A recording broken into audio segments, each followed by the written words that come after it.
এই তোরে যে আমি 10,000 টাকা দিছি, তুই কি আমার টাকা দিবি না? কে আপনি টাকা দিছি না? কই তুই আমার টাকা দিলি? কে 10,000 এর যে আপনি 17,000 টাকা দিছি, হ্যাঁ আপনার মনে নাই? এখন আবু চলে তোর কিন্তু একদিন মরতে হইবে, সেটা বুঝিস তুই। হ্যাঁ মরণের ভাই আপনার আছে, মরিয়ে দেখেন।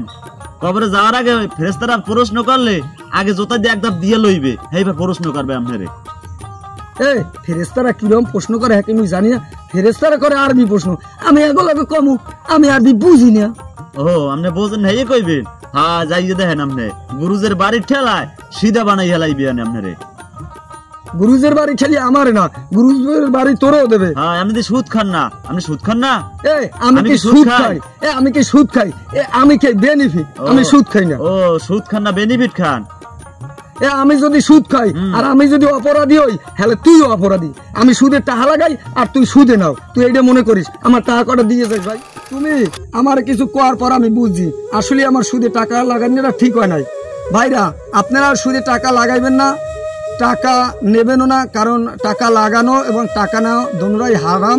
এ কাজ থেকে যেন আমরা বিরত থাকি। আর এই ভিডিওটা যদি আপনাদের ভালো লেগে থাকে তাহলে অবশ্যই লাইক কমেন্ট শেয়ার করবেন। ধন্যবাদ।